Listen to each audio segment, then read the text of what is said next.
நாளில் தியானிப்போம். இப்போ தொடக்க நூல்ல பார்த்தீங்கன்னா, தொடக்க நூல்ல 3வது அதிகாரத்தில எப்பொழுது நம்முடைய ஆதி பெற்றோர் ஆதாம் ஏவாள் பாவம் செய்கிறார்களோ, அப்பொழுது கடவுள் ஆதாமை சபிக்கவில்லை. ஆதாம் பதிலாக ஆண்டவர் மணலை சபிக்கிறார். அதாவது பூமியை சபிக்கிறார். சாத்தானுடைய ஒரு பெரிய தந்திரம் என்னன்னா, அவன் நினைச்ச ஒரு எண்ணம் என்னவென்றால், எப்பொழுது ஒரு வானதூதர்கள் பாவம் செய்கிறாங்களோ உடனே ஆண்டவர் என்ன பண்றாரு, வானதூதர்களை தண்டித்து அடுத்த நிமிடம் அவர்களை நரகத்துக்கு அனுப்புகிறார்.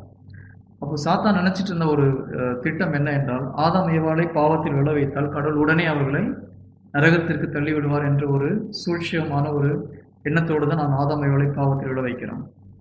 ஆனால் அவருடைய விருப்பத்திற்கு நேர் எதிராக, அவனுடைய எதிர்பார்ப்புக்கு நேர் எதிராக கடவுள் என்ன பண்றாரு, ஆதாம் ஏவாளை உடனே நரகத்துக்கு அனுப்பவில்லை.